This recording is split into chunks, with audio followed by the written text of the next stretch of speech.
Ce moteur a été mis au rebut il y a 12 ans, dirent les ingénieurs en riant d'elle au fond de l'atelier. Couvert de suie, lourd et condamné, le moteur fut jeté devant la jeune mécanicienne, comme preuve qu'elle n'avait aucune chance. Elle passa la main dans la graisse, posa une seule question dérangeante, et à cet instant, le silence s'empara de l'endroit, car quelque chose clochait. « Mon ami, abonnez-vous à la chaîne pour ne pas manquer cette histoire, et commentez ci-dessous de quelle ville de France vous nous suivez. J'aimerais savoir d'où vous m'accompagnez. Écoutez, mes chers amis, laissez-moi vous raconter une histoire qui s'est déroulée par une après-midi étouffante de mars à Auxerre, en Bourgogne-Franche-Comté, dans un atelier de mécanique situé en périphérie de la ville, là où le goudron cédait déjà la place à la terre battue et où la chaleur semblait monter du sol comme une malédiction.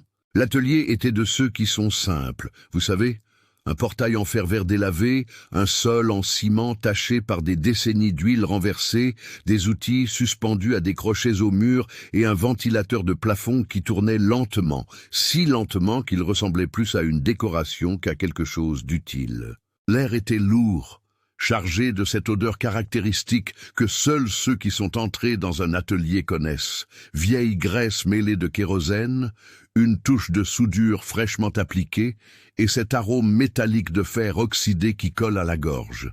Là, penchée sur un établi en bois renforcé d'équerres en acier, se tenait Juliette Dubois, 28 ans, cheveux châtains, attachés en une queue de cheval pratique, salopette bleu marine maculée de graisse sur les manches et des yeux qui semblaient voir à travers le métal. Juliette avait des mains petites mais fermes, calleuses à force de serrer des vis et de manipuler des outils lourds depuis ses 15 ans lorsqu'elle avait commencé à travailler dans l'atelier de son père. Aujourd'hui, 8 ans après le décès de celui-ci dans un accident de moto, elle gérait l'entreprise seule et avait la réputation dans la région de résoudre des problèmes que d'autres mécaniciens abandonnaient avant même de commencer. Mais ce qui se trouvait devant elle cet après-midi-là n'était pas un problème courant. C'était une accusation silencieuse, enveloppée de fonte et de suie noire. Au centre de l'atelier, occupant près de la moitié de l'espace libre, se trouvait un moteur. Mais pas n'importe quel moteur. C'était un M&M 670, 6 cylindres en ligne, diesel à aspiration naturelle, de ceux qui faisaient partie de la légende vivante des chauffeurs routiers français. Vous devez comprendre une chose. Le M&M 670 équipait les camions M&M D1000, fabriqués en France par la Manufacture nationale de moteurs entre 1968 et 1979. C'étaient des machines brutales, fiables, conçues pour durer. Elles pouvaient transporter jusqu'à 11 tonnes de charge, parcourir un demi-million de kilomètres sans broncher et étaient peintes de ce verre d'eau caractéristique que tout ancien chauffeur routier reconnaissait de loin. Le moteur dans l'atelier de Juliette, cependant, semblait revenir de l'enfer. La surface extérieure était recouverte d'une croûte noire, épaisse, de suie desséchée. Le verre d'eau original n'apparaissait qu'en taches irrégulières, comme des plaies ouvertes sur le métal. L'odeur était celle de brûlé, de quelque chose qui avait été consumé par le feu et qui avait survécu pour raconter l'histoire. 3 jours auparavant, un mercredi pluvieux, une dame aux cheveux gris avait frappé à la porte de l'atelier. Hélène Mercier, 62 ans, veuve depuis 6 mois. Elle tenait dans les mains une chemise de documents jaunie par le temps et avait dans les yeux ce mélange de douleur et de méfiance que Juliette avait déjà vu chez des personnes trahies par ceux qu'elles attendaient le moins. Hélène s'assit sur la chaise en plastique du petit bureau de l'atelier, accepta le verre d'eau que Juliette lui offrit et commença à parler d'une voix tremblante, mais déterminée. « Mon mari, Antoine Mercier, a été chauffeur routier toute sa vie. Il a monté une petite entreprise de transport, 3 camions au total, mais c'était sa fierté. Il est décédé il y a 6 mois, un problème cardiaque. Et il avait un camion qu'il aimait plus que tout, un M&M D1000 de 1974, blanc et rouge, immatriculé 472 BGR 89. Il n'a jamais voulu vendre ce camion, mademoiselle. Jamais. Même quand on lui a offert 15 000, 20 000 euros, il disait qu'il n'avait pas de prix. Juliette écoutait en silence, sentant qu'il y avait quelque chose de lourd dans cette histoire, quelque chose qui n'avait pas encore été dit. Hélène continua à se tordre les doigts.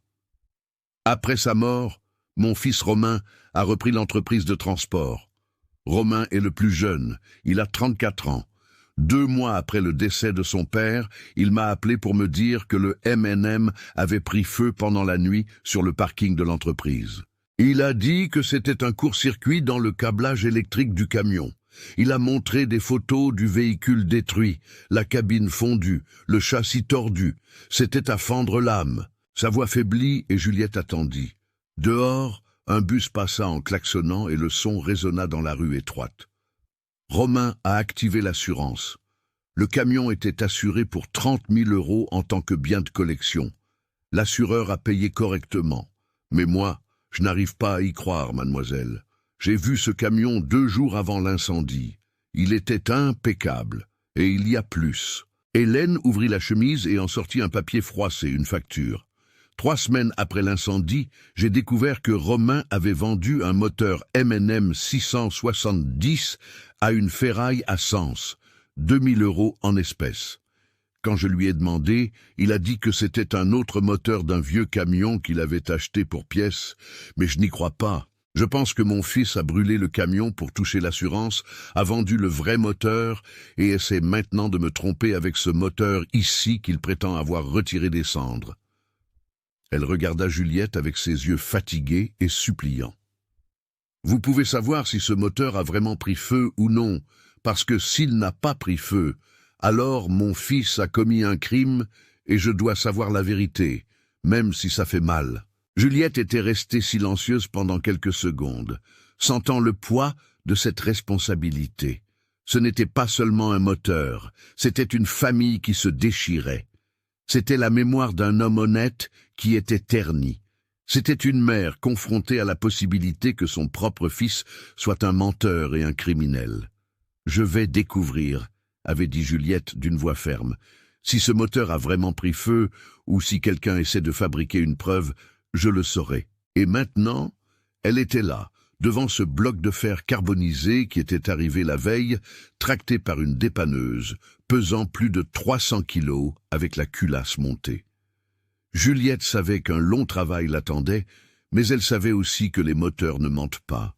Ils gardent des secrets dans leurs entrailles, dans leurs pistons, dans leurs soupapes, dans la couleur du métal, dans la texture des pièces. Et elle était décidée à en arracher la vérité, mot par mot, millimètre par millimètre.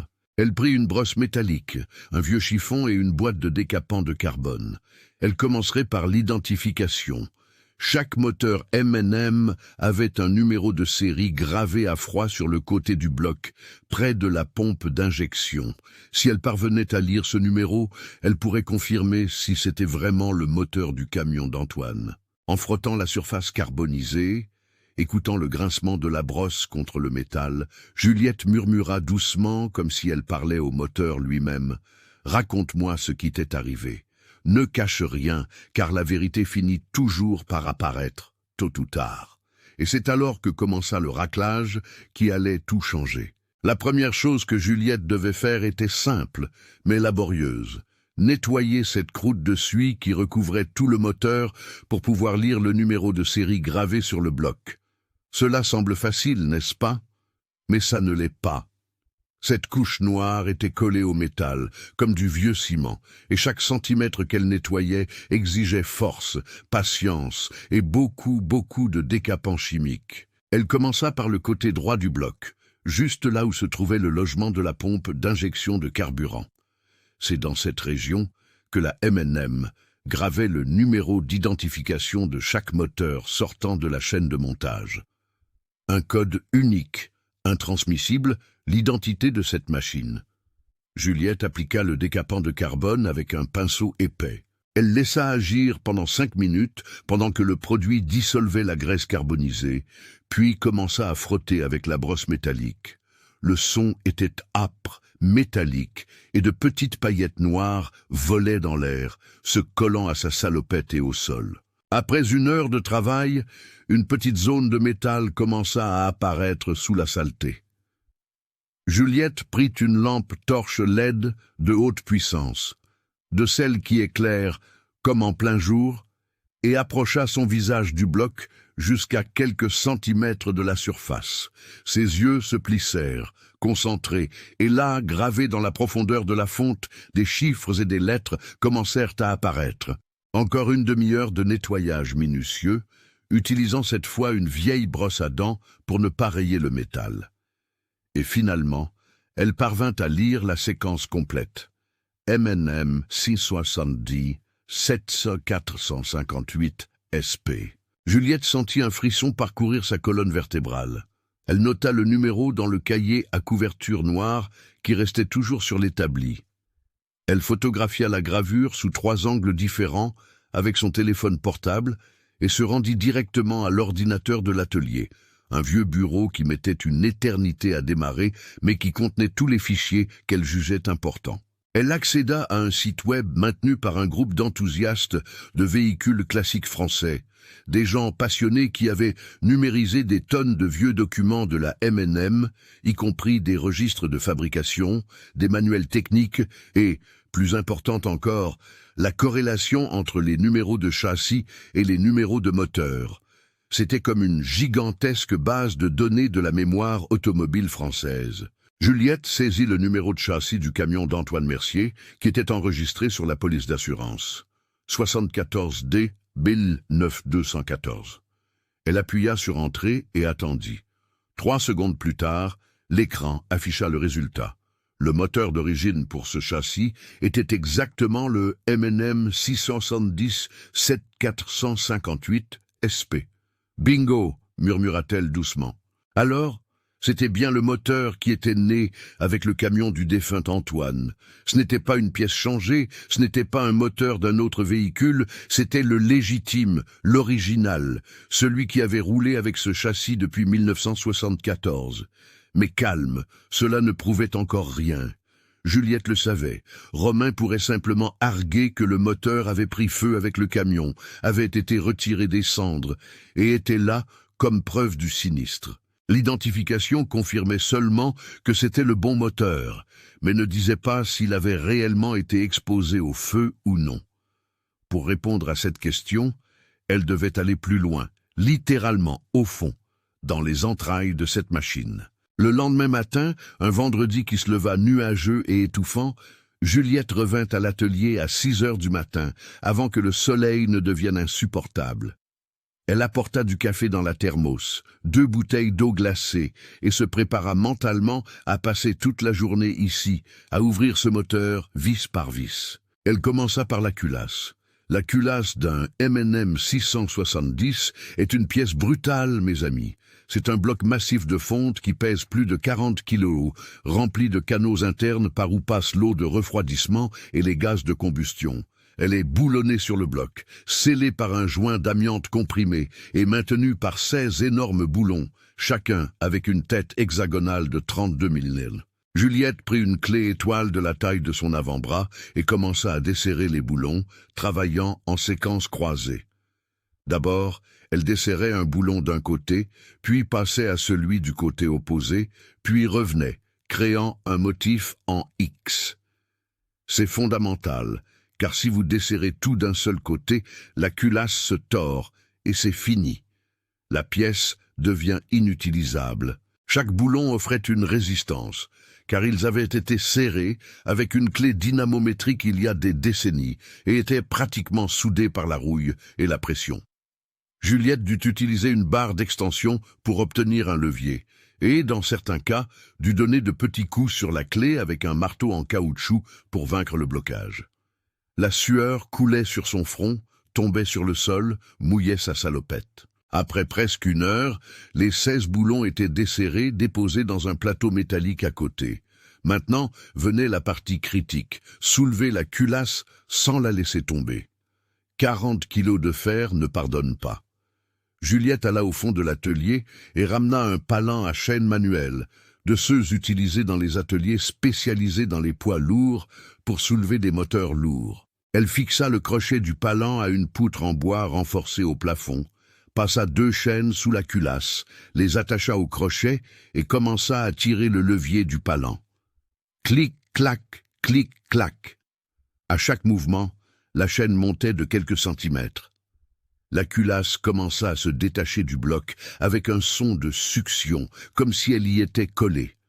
Lorsqu'elle se détacha enfin complètement, Juliette guida la pièce suspendue jusqu'à l'établi et la déposa avec précaution. Elle s'essuya les mains sur l'étoupe, respira profondément puis retourna au bloc moteur. Et c'est là, mes amis, qu'elle vit quelque chose qui fit s'accélérer son cœur. Une fois la culasse retirée, les 6 cylindres du moteur étaient exposés. C'était comme 6 puits métalliques profonds, chacun mesurant environ 105 mm de diamètre et 30 mètres de profondeur. Et ce que Juliette vit à l'intérieur n'avait aucun sens. Si ce moteur avait vraiment pris feu, les parois internes des chemises de cylindres étaient propres, légèrement huilées, avec ces marques verticales et croisées typiques du rodage, qui est la finition fine appliquée lors de l'usinage pour permettre à l'huile lubrifiante de se répartir uniformément et d'éviter l'usure entre le piston et la paroi du cylindre. C'était un travail d'usine ou d'une rectification bien faite. Juliette approcha la lampe torche et examina chaque cylindre un par un. Il n'y avait aucune décoloration métallique. Lorsqu'un moteur est exposé à des températures très élevées, comme celle d'un incendie qui atteint facilement 900 degrés C, le métal subit des changements visibles, l'acier devient bleuté, jaunâtre, taché, avec une oxydation accélérée, une fragilisation de la structure cristalline du matériau. C'est comme quand vous oubliez une casserole sur un feu vif, elle change de couleur, prend ses taches d'arc-en-ciel et ne redevient jamais comme avant. Ici, rien de tout cela. Les parois des cylindres avaient cette couleur gris foncé uniforme, satinée, parfaite, comme si le moteur avait été conservé dans une salle blanche, non exposée à un incendie dévastateur. Mais Juliette n'était pas du genre à tirer des conclusions hâtives. Elle savait qu'elle avait besoin de mesures objectives, de chiffres qui ne laisseraient aucune place au doute. Elle se rendit à l'armoire à outils et prit un pied à coulisse numérique de précision, un outil qui mesure les dimensions avec une exactitude au centième de millimètre. Elle commença par le cylindre numéro 1, le plus proche de la pompe à carburant. Elle inséra le pied à coulisse à l'intérieur et mesura le diamètre interne à 3 hauteurs différentes. Au sommet, juste en dessous du bord, où se trouve le joint de culasse.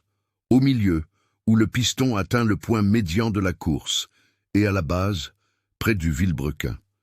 Elle nota les valeurs, 105 mm au sommet, 105 mm au milieu, 105 mm à la base. Elle répéta le processus sur les 5 autres cylindres.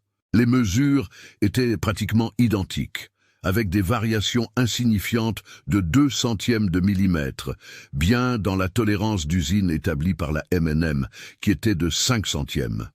C'était dévastateur pour la thèse de l'incendie.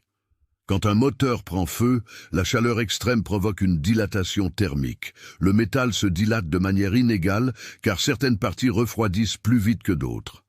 Certaines sont exposées directement aux flammes, d'autres non.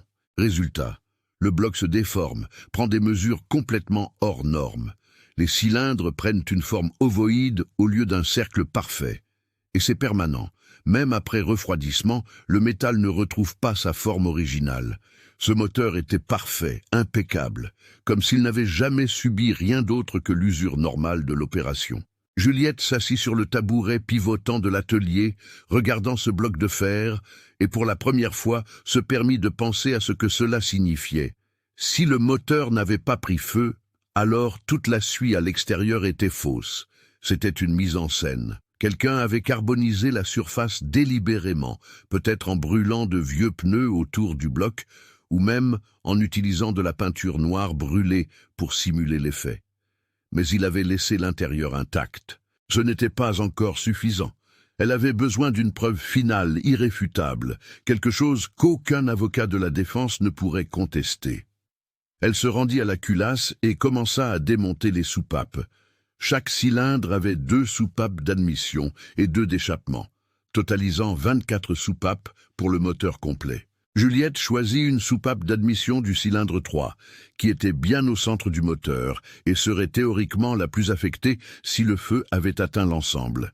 Elle utilisa un compresseur de ressort de soupape, un outil qui ressemble à une presse miniature. Elle positionna le compresseur, serra jusqu'à comprimer les 2 ressorts qui maintenaient la soupape en place, retira les verrous coniques en acier et soigneusement retira la soupape complète. Tige, ressort, joint, tout. Elle porta la pièce à une loupe de banc, avec un grossissement de 20 fois, la même qu'elle utilisait pour examiner les filetages endommagés et les soudures délicates. Elle ajusta l'éclairage et regarda. La tige de la soupape, faite d'acier chromé traité thermiquement pour supporter des températures élevées et éviter l'usure, avait une coloration argentée uniforme, brillante, sans aucune tache d'oxydation accélérée, aucun point de fragilisation, aucune décoloration bleutée qui indiquerait une exposition à plus de 700 degrés. Et les ressorts étaient la cerise sur le gâteau. Les ressorts de soupape sont faits d'acier trempé, avec un traitement thermique précis qui leur confère une élasticité spécifique. Lorsqu'ils sont exposés à une chaleur extrême, ils perdent leur trempe, deviennent mous, faibles, incapables de revenir à leur position d'origine avec la même force. C'est comme quand vous laissez un élastique au soleil. Il se dessèche, perd sa force, se casse facilement. Juliette testa 3 ressorts différents à l'aide d'un dynamomètre improvisé qu'elle avait monté des années auparavant. Une balance de précision fixée dans un étau avec un système de levier gradué. Elle comprima chaque ressort à une mesure standardisée et nota la force nécessaire en kilogrammes. Les valeurs étaient comprises entre 18 et 19 kg force, exactement dans la spécification originale de la M&M, qui était de 18 à 20 kg. Impossible, complètement impossible, que ces ressorts aient été cuits dans un incendie. Juliette appuya son dos contre le mur froid de l'atelier et ferma les yeux un instant. Elle ressentit un mélange de satisfaction et de tristesse. Satisfaction parce qu'elle avait démasqué la fraude, parce qu'elle avait accompli le travail qu'Hélène lui avait demandé. Tristesse parce que cela signifiait que Romain, le fils d'Antoine, avait réellement commis un crime. Il avait brûlé le camion de son père pour toucher l'assurance, vendu le vrai moteur pour 2000 € et tenté de tromper sa propre mère avec un faux moteur, maquillé pour faire croire qu'il avait été récupéré des cendres. Elle ouvrit les yeux, prit son carnet et commença à rédiger le rapport technique. Chaque mesure, chaque observation, chaque conclusion. Elle photographia tout, les cylindres propres, les soupapes parfaites, les mesures du pied à coulisse. Elle organisa l'épreuve dans une séquence logique, de manière à ce que même ceux qui ne comprenaient rien au moteur puissent saisir. En fin d'après-midi, lorsque le soleil s'apaisa enfin et qu'une brise fraîche souffla à travers la porte de l'atelier, Juliette avait en main 6 pages de rapports techniques irréfutables. Ce moteur n'avait jamais été exposé à un véritable incendie. Il ne restait plus qu'à remettre la vérité à ceux qui avaient le courage de l'affronter. Le lundi suivant, vers 10 heures du matin, Hélène Mercier retourna à l'atelier. Elle n'était pas seule. À ses côtés se tenait un homme en costume gris bien repassé, une mallette en cuir marron sous le bras, d'une 50aine d'années, cheveux gris peignés en arrière. C'était son avocat, maître Maurice Leblanc, qu'Hélène avait engagé après sa première conversation avec Juliette, lorsque la méfiance commença à se transformer en certitude que quelque chose n'allait pas du tout. Juliette finissait de se laver les mains à l'évier de l'atelier lorsqu'elle entendit le klaxon dehors. Elle s'essuya les mains sur un chiffon relativement propre, lissa sa salopette, comme si cela pouvait faire une différence dans son apparence, et alla les accueillir au portail. Hélène avait l'air fatiguée, des cernes profonds, les épaules légèrement tombantes, mais il y avait aussi une détermination dans son regard, une fermeté qui n'était pas là lors de la première visite. C'était le regard de quelqu'un qui avait déjà pris une décision difficile et était prête à en assumer les conséquences, aussi douloureuses soient-elles. « Bonjour, Juliette, » dit Hélène, la voix un peu rauque. « Voici maître Maurice, mon avocat. Vous avez découvert quelque chose ?» Juliette hocha la tête et fit un geste invitant pour qu'ils entrent. « Oui, j'ai découvert, et ce que j'ai à vous montrer est très concluant. Allons à l'intérieur, s'il vous plaît. » Ils entrèrent dans l'atelier, et l'avocat regarda autour de lui avec cette expression de quelqu'un qui n'est pas habitué à de tels environnements, où l'odeur d'huile brûlée et de métal oxydé fait partie de l'atmosphère. Hélène, elle, regarda directement le moteur encore démonté sur l'établi, ce bloc de fer qui avait été le compagnon de route de son mari pendant tant d'années. Juliette prit le rapport technique qu'elle avait préparé, 6 pages imprimées et reliées avec une spirale en plastique, ainsi qu'une clé USB contenant toutes les photographies. Mais avant de remettre les documents, elle décida d'expliquer personnellement, car certaines vérités doivent être dites de vive voix, les yeux dans les yeux de ceux qui doivent les entendre. « Madame Hélène, Maître Maurice, laissez-moi vous expliquer ce que j'ai trouvé, » commença Juliette, la voix ferme mais douce. « Ce moteur ici, le M&M 670, qui est venu à mon atelier, a le numéro de série M&M 670 7458 SP, qui est exactement le moteur original qui est né avec le camion de Monsieur Antoine, le D1000 de 1974. Ça, je l'ai confirmé grâce au registre d'usine. Donc, oui, c'est bien le moteur du camion. » Hélène acquiesça, les lèvres serrées en une ligne fine. « Mais voici la partie importante, » continua Juliette en prenant une des photographies imprimées qui montrait l'intérieur des cylindres. « Quand j'ai ouvert ce moteur, j'ai retiré la culasse et examiné l'intérieur. J'ai trouvé quelque chose qui n'a aucun sens si ce moteur avait vraiment pris feu. Regardez ici. » Elle montra la photo, l'agrandissant avec les doigts sur une impression papier photo de haute qualité. Les parois internes des cylindres sont propres, huilées, avec les marques de rodage originales d'usine. Il n'y a pas de décoloration métallique, pas de signe de surchauffe. Quand un moteur prend réellement feu, exposé à des températures qui dépassent facilement les 800-900 degrés, le métal change de couleur.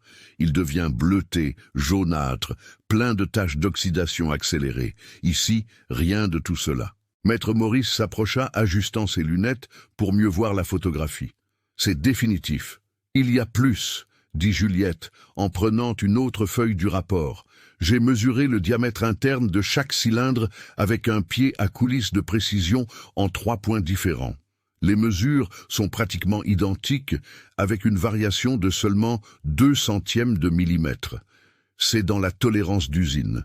Mais quand un moteur subit un incendie, la chaleur provoque une dilatation thermique inégale.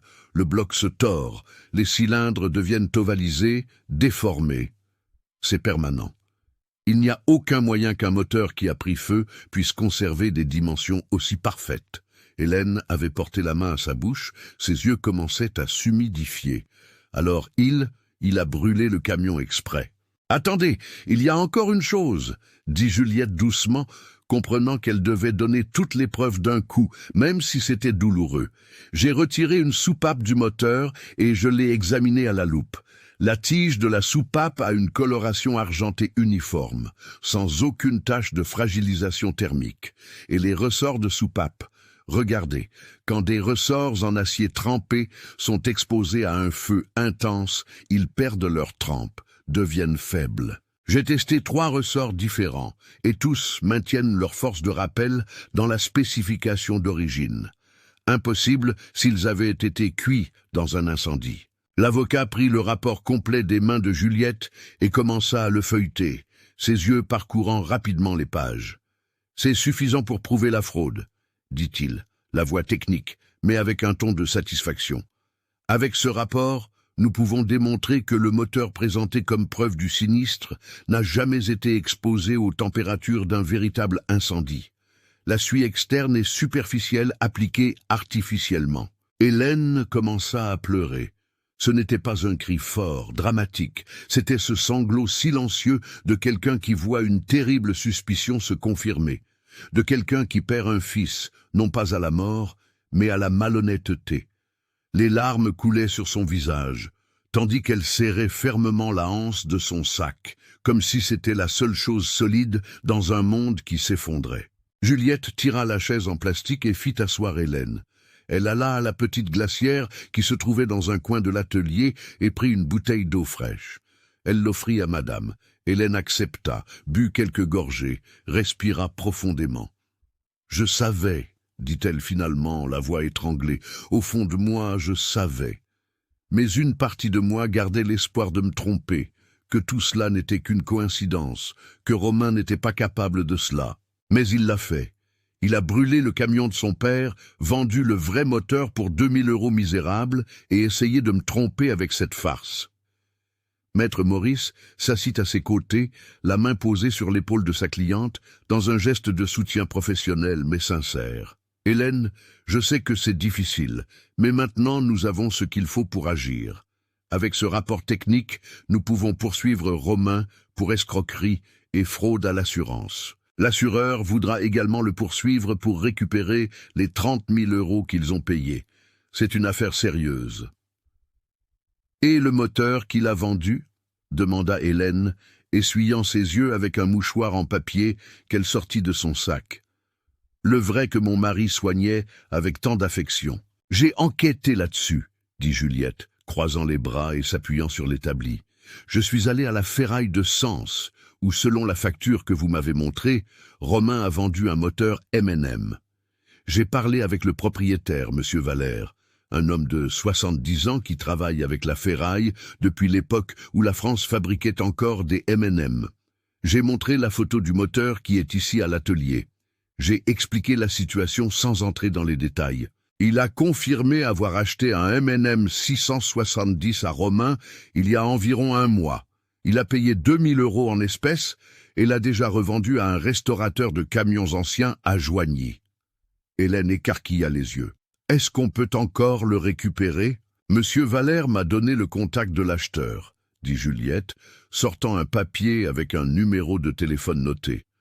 Un certain Renaud Lefebvre, qui possède une collection de camions classiques, cherchait un M&M 670 en bon état pour restaurer un D1000 qu'il a dans son garage. Je l'ai appelé, lui ai expliqué que le moteur avait été vendu frauduleusement et il était très contrarié par la situation.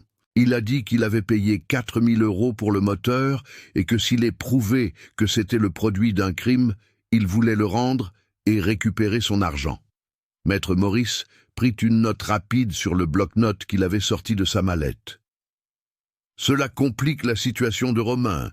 Non seulement il a commis la fraude à l'assurance, mais il a également vendu un bien de succession avant le partage officiel. Cela peut constituer un abus de confiance. Hélène regardait le moteur démonté sur l'établi, ce bloc de fer qui avait été maquillé pour paraître brûlé, mais qui avait survécu intact à l'intérieur, gardant tous les secrets qui étaient maintenant exposés à la lumière crue de la vérité. « Mon mari aimait ce camion, » dit-elle d'une voix basse mais ferme. « Il a sillonné la France entière avec cette machine, transporté des marchandises vers Lyon, Marseille, le Sud. Il en a toujours pris soin, comme si c'était un membre de la famille. Et Romain a tout détruit pour de l'argent, pour 30 000 €. 32 000 € en fait, corrigea Maître Maurice. 30 000 de l'assurance plus les 2 000 qu'il a reçus de la vente du vrai moteur. » Juliette sentit un pincement au cœur. Elle avait vu beaucoup de choses dans sa vie, des moteurs détruits par négligence, des voitures abandonnées, des machines traitées comme des déchets. Mais c'était différent. C'était une trahison. C'était un fils qui trahissait la mémoire de son père, trahissait la confiance de sa mère, détruisait un héritage par cupidité. « Que va-t-il se passer maintenant ?» demanda Hélène, regardant l'avocat. « Maintenant, je vais déposer une action civile contre Romain, demandant le remboursement intégral de la somme reçue de l'assurance plus des dommages et intérêts moraux, » expliqua Maître Maurice en rangeant le rapport dans sa mallette. « Je notifierai également l'assureur de la fraude avec une copie de ce rapport technique. Ils ouvriront leur propre procédure pour récupérer l'argent et, selon la gravité, le parquet pourra engager des poursuites pénales pour escroquerie qui est passible d'une peine d'1 à 5 ans de prison. » Hélène ferma les yeux un instant, respirant profondément. « C'est mon fils, mais ce qu'il a fait est mal, très mal, et je ne vais pas le cacher. Vous faites ce qui est juste, » dit Juliette, la voix douce mais ferme. Il ne s'agit pas de vengeance, il s'agit de justice. Votre mari a travaillé toute sa vie avec honnêteté. Il a bâti cette entreprise de transport avec sueur et dévouement. Il mérite que sa mémoire soit respectée. Maître Maurice se leva, ajustant son costume. J'aurai besoin d'une copie officielle de ce rapport avec votre signature et le cachet de votre atelier agréé. Et, si possible, une déclaration écrite décrivant la méthodologie d'analyse. Pas de problème, répondit Juliette. Je suis titulaire d'un agrément professionnel en mécanique industrielle. Je vais tout préparer correctement. Hélène se leva également, tremblant encore un peu, mais avec les épaules plus redressées que lorsqu'elle était entrée. Elle tendit la main à Juliette et la serra fortement. « Merci du fond du cœur. Vous ne savez pas à quel point cela compte pour moi. Découvrir la vérité, même si elle est douloureuse, est mieux que de vivre dans le doute. » « C'est pour cela que je suis là, » dit Juliette, lui serrant la main en retour. « Les moteurs ne mentent pas. Ils racontent leur histoire à travers les marques, les mesures, les couleurs du métal. J'ai seulement écouté ce qu'il avait à dire. » Après leur départ, Juliette resta seule dans l'atelier pendant un long moment, regardant ce moteur démonter. L'après-midi tombait, et la lumière orangée du soleil entrait par la fente, créant de longues ombres sur le sol en ciment. Elle pensa à Antoine Mercier, un homme qu'elle n'avait jamais rencontré, mais qu'elle sentait connaître à travers ce moteur. Un homme qui avait pris soin de cette machine avec affection, qui avait parcouru des milliers de kilomètres avec elle, qui avait bâti sa subsistance et sa dignité sur cette cabine blanche et rouge. Et elle pensa à Romain, le fils qui avait trahi tout cela pour de l'argent. Juliette s'essuya les mains sur l'étoupe, prit la clé à molette et commença à remonter le moteur, vis par vis, non pas parce que c'était nécessaire, mais parce que cela semblait la bonne chose à faire. Rendre sa dignité à cette machine qui avait été utilisée comme instrument de fraude, mais qui, finalement, avait révélé la vérité et rendu justice. Et tandis qu'elle travaillait, elle murmura doucement « Monsieur Antoine, où que vous soyez, reposez-vous tranquille. La vérité est apparue, et votre camion, ou du moins son cœur, sera respecté. » 3 jours après la réunion avec Hélène et l'avocat, un jeudi pluvieux qui transforma les rues en terre de la périphérie d'Auxerre en bourbier, Juliette était à l'atelier, terminant un service de remplacement d'embrayage sur une Peugeot Partner, lorsqu'elle entendit un coup violent au portail. Ce n'était pas un coup poli de ceux qui demandent la permission d'entrer, c'était un coup agressif, impatient, qui faisait résonner le métal. Elle s'essuya les mains sur l'étoupe, se dirigea vers le portail et l'ouvrit. De l'autre côté se tenait un homme d'une trentaine d'années, grand, fort, chemise polo blanche et jean. Il avait le visage rougi par la colère, la mâchoire tendue et les yeux fixés sur Juliette avec une intensité qui aurait intimidé beaucoup de monde. Mais Juliette avait déjà eu affaire à toutes sortes de clients nerveux au fil des ans. Et ce n'était pas un regard fâché qui allait la faire reculer. « C'est vous, Juliette ?» demanda l'homme d'une voix âpre. « Oui, et vous êtes Romain Mercier. Je pense que vous savez très bien qui je suis. » Ah, alors c'était lui, le fils qui avait monté toute cette farce, qui avait brûlé le camion de son père et tenté de tromper sa propre mère. Juliette croisa les bras, gardant une expression neutre, et s'appuya sur le montant du portail. « Oui, je sais. Entrez si vous voulez parler. »« Je ne veux pas parler du tout, » dit Romain, avançant d'un pas dans l'atelier, même sans invitation. « Je veux savoir quel droit vous avez de vous mêler des affaires de ma famille. Vous avez pris le moteur que j'ai apporté, vous avez fait un rapport mensonger et maintenant ma mère veut me poursuivre à cause de vos inventions. » Juliette ne bougea pas. Elle resta là, immobile, le regardant avec ce calme qui vient de celui qui sait qu'il a raison. « Rapport mensonger ? Romain, chaque mot de ce rapport est basé sur des preuves techniques objectives, mesures, photographies, analyse métallurgique. Ce moteur n'a jamais réellement pris feu. « Bien sûr que si !» cria-t-il, la voix résonnant dans l'atelier. « Le camion entier a été détruit. J'ai des photos, j'ai des témoins. »« Vous avez des photos d'un camion brûlé, ça je n'en doute pas, » répondit Juliette, la voix ferme mais contrôlée. « Mais le moteur que vous avez apporté comme preuve du sinistre n'est pas le moteur qui était dans ce camion quand il a pris feu.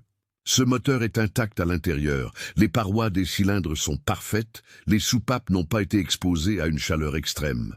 Les ressorts maintiennent leur force originale. Ce n'est pas mon invention, c'est de la physique, c'est de la métallurgie, c'est de la science. Romain fit un pas en avant, les poings serrés. Vous n'avez aucune autorité pour faire ce genre d'analyse. Vous n'êtes qu'une mécanicienne de quartier, pas une experte judiciaire.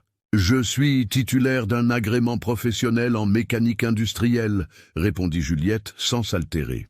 J'ai une formation technique, 10 ans d'expérience, et je sais très bien à quoi ressemble un moteur brûlé à l'intérieur. Et ce moteur que vous avez présenté comme preuve a été maquillé. Quelqu'un a brûlé des pneus autour de lui ou jeté de la peinture noire carbonisée pour donner l'apparence d'un incendie. Mais ils ont oublié le plus important. L'intérieur était trop propre, trop parfait. « C'est absurde !» hurla Romain, sa voix devenant incontrôlable. « Vous détruisez ma vie à cause d'une théorie folle !» C'est là que Juliette sentit la colère monter. Ce n'était pas une colère hurlante. C'était cette colère froide, contenue, qui fait que la voix devient plus basse au lieu de plus haute. Théorie folle. Romain, vous avez brûlé le camion de votre père. Un homme qui a travaillé toute sa vie avec honnêteté, qui a bâti cette entreprise de transport de ses propres mains, qui a pris soin de ce M&M comme si c'était un membre de la famille. Vous avez détruit tout cela pour recevoir 30 000 € d'assurance et vous avez même eu le courage de vendre le vrai moteur pour 2 000 € et d'essayer de tromper votre propre mère avec un faux moteur. Je n'ai vendu aucun moteur, mentit-il. Mais la voix faillit et Juliette le remarqua. Si vous l'avez vendu à la ferraille de M. Valère à Sens, j'ai déjà parlé avec lui, j'ai déjà la facture, je sais déjà à qui il l'a revendu. Un restaurateur de Joigny nommé Renaud Lefebvre qui a payé 4 000 €.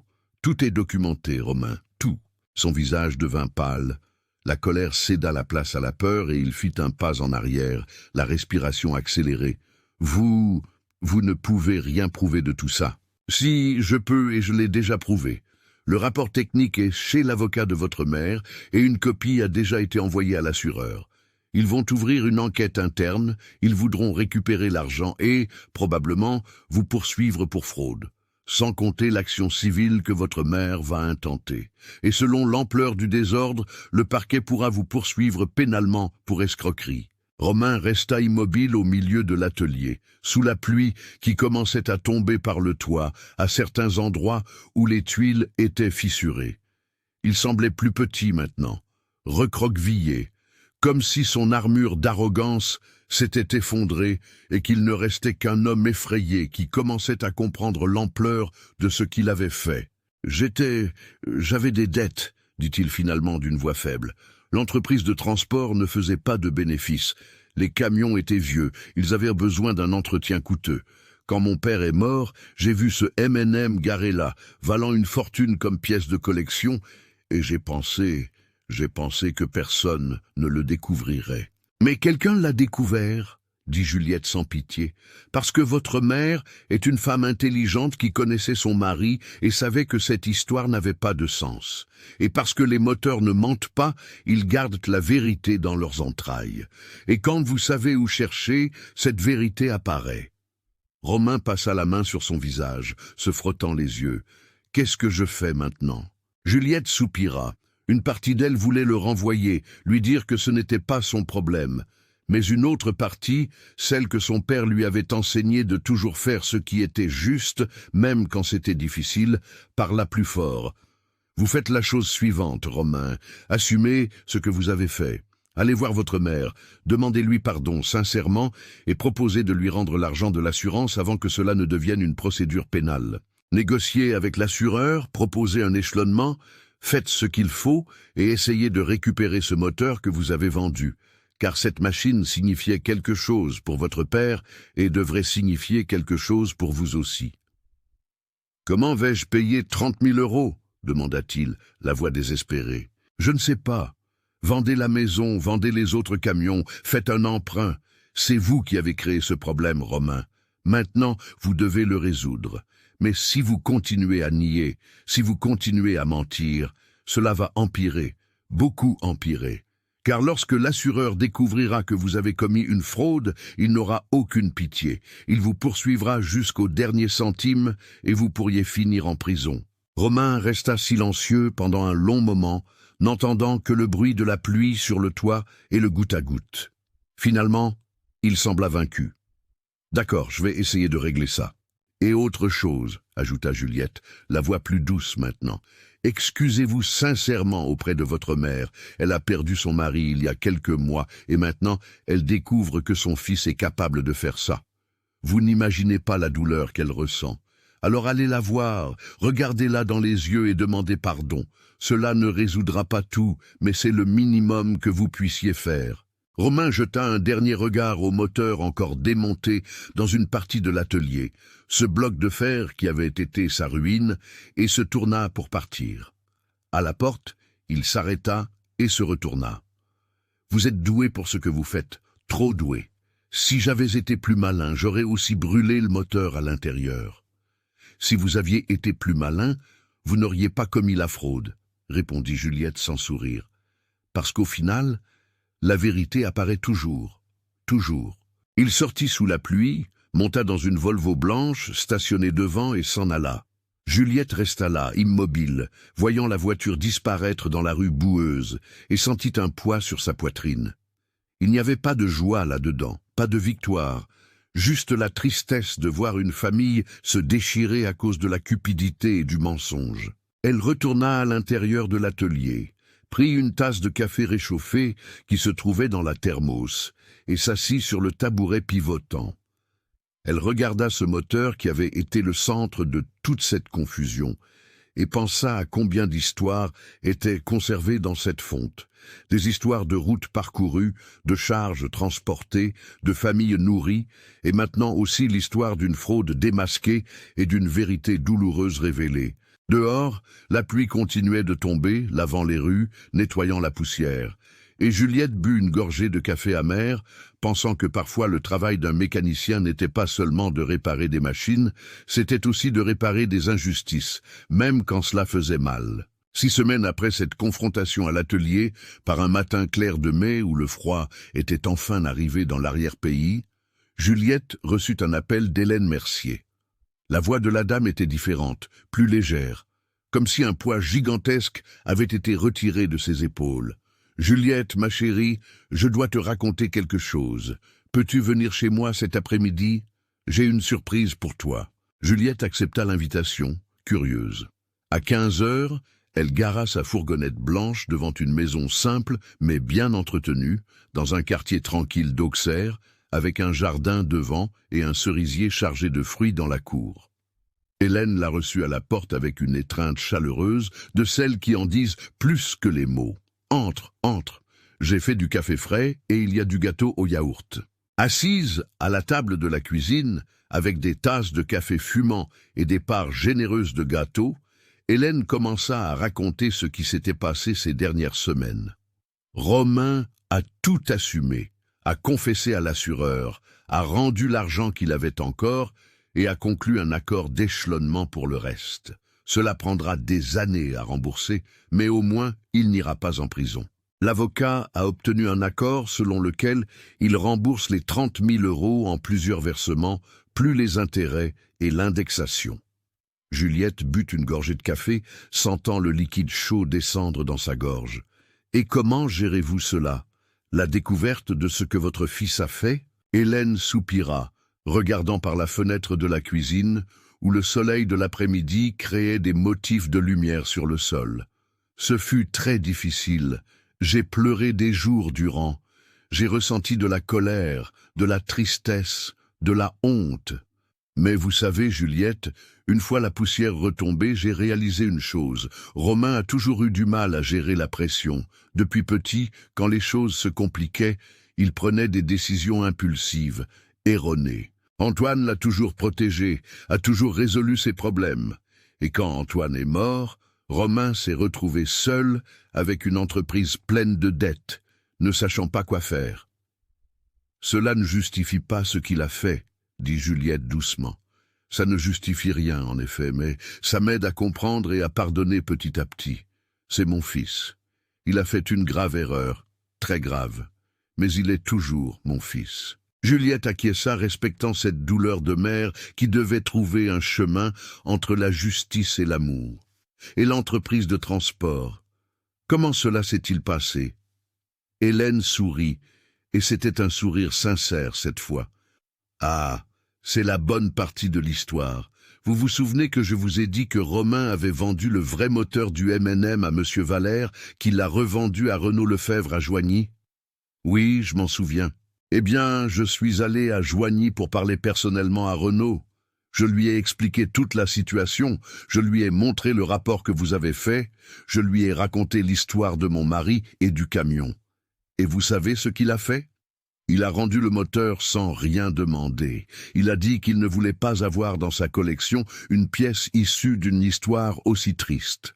Il est allé à la ferraille, a récupéré les 4000 € qu'il avait payés et m'a rapporté le moteur ici. Les yeux de Juliette s'écarquillèrent. Il a rendu le moteur? Il l'a rendu. Il est ici, dans le jardin, couvert d'une bâche. Et il y a plus.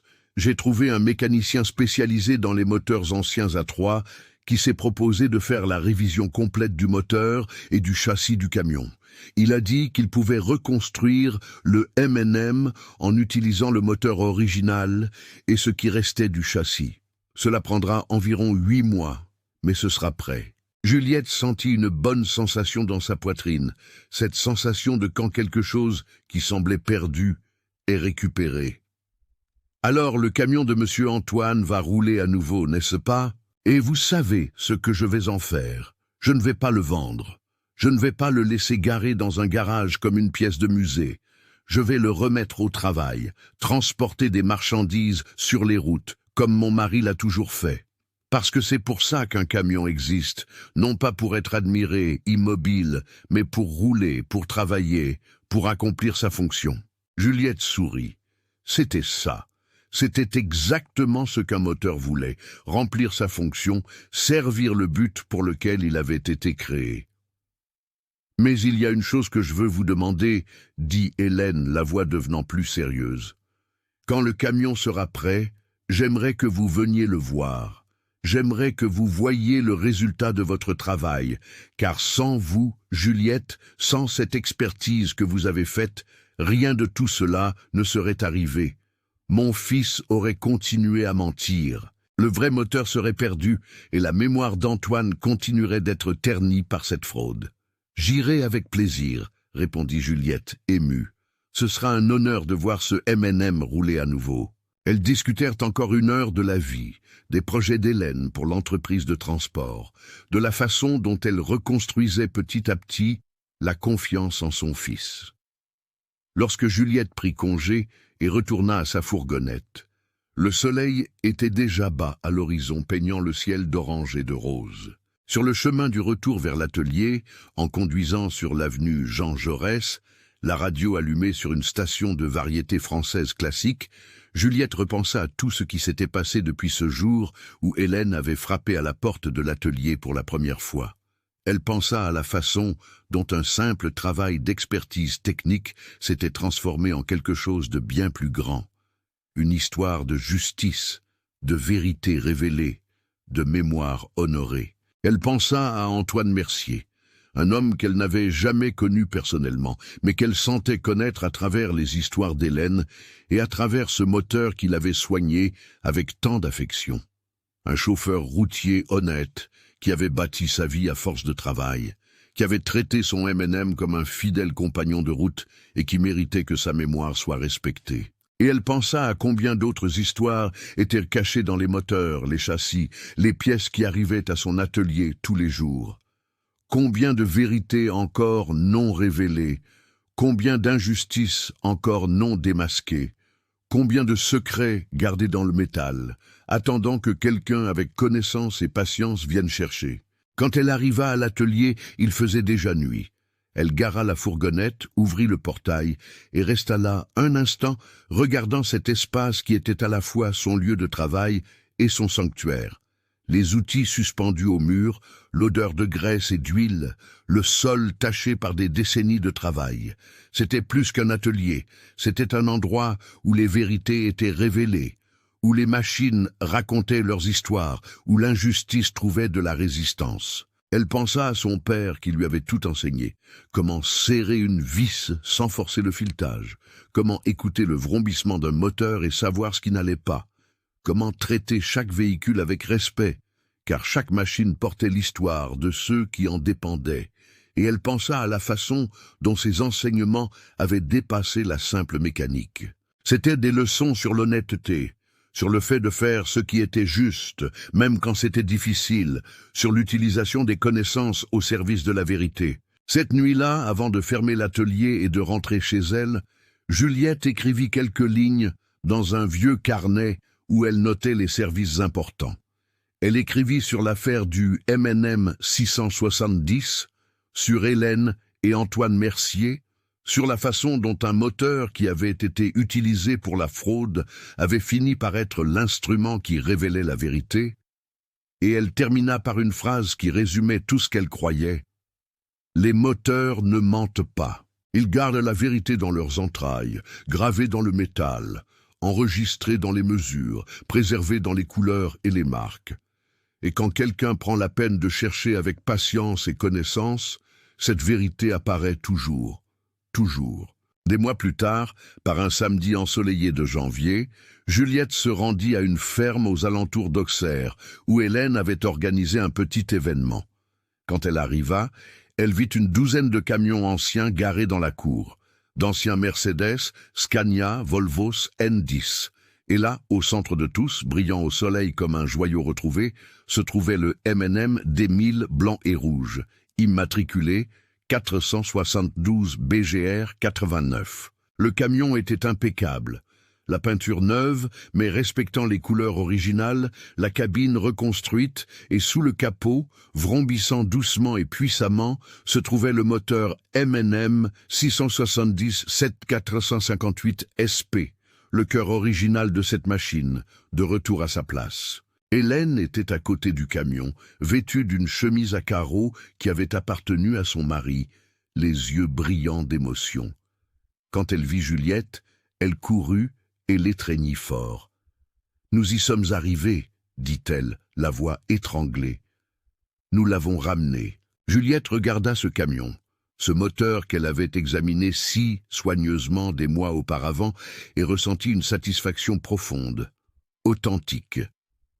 Il ne s'agissait pas d'argent ni de reconnaissance, il s'agissait de faire ce qui est juste, il s'agissait d'honorer la mémoire d'un homme honnête, il s'agissait de prouver que la vérité, aussi cachée soit-elle, trouve toujours un chemin vers la lumière. Et quand le moteur du M&M démarra pour la première fois, remplissant l'air de ce vrombissement diesel caractéristique, grave et puissant, Juliette ferma les yeux et sourit, car elle savait que d'une certaine manière, Antoine Mercier souriait aussi.